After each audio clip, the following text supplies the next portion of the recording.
Most people think escaping the rat race happens suddenly. A big breakthrough, a lucky opportunity, a moment where everything changes. But in reality, freedom rarely arrives with noise. It arrives quietly, and often it begins long before anyone else notices. After the realization comes the hardest part.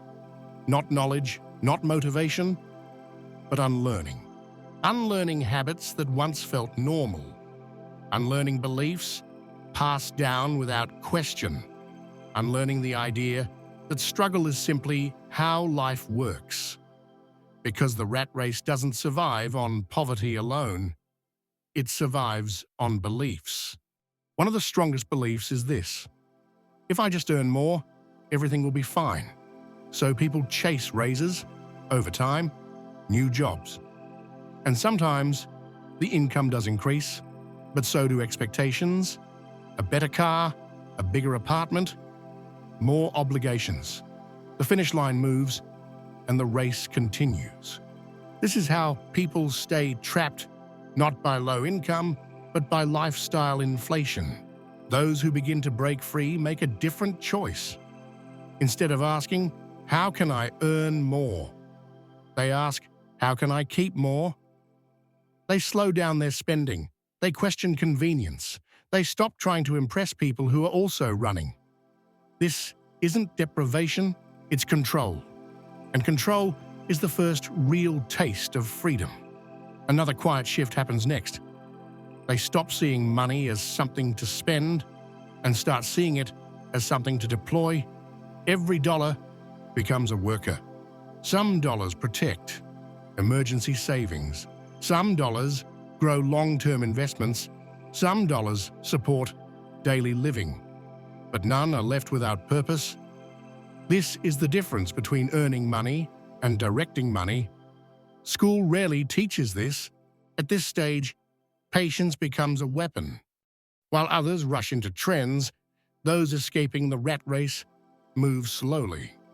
They learn before acting, they ask questions, they avoid shortcuts that promise speed but hide risk. They understand something critical. Wealth rewards consistency, not urgency, and urgency is the rat race's favorite fuel.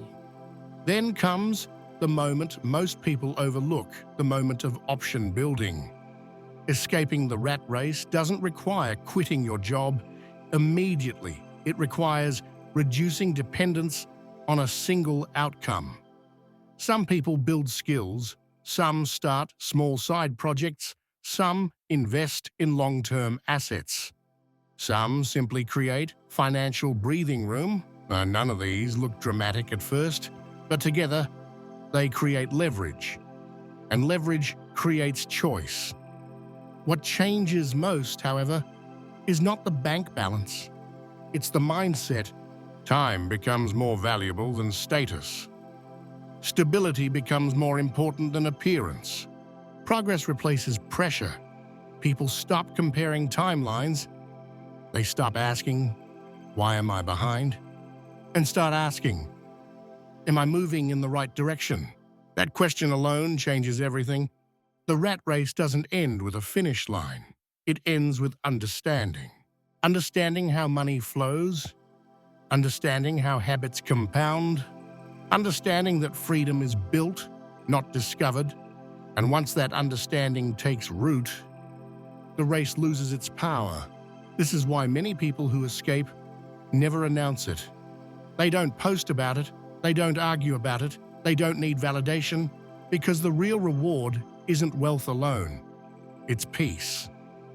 The peace of knowing tomorrow isn't fragile. The peace of choice, the peace of control.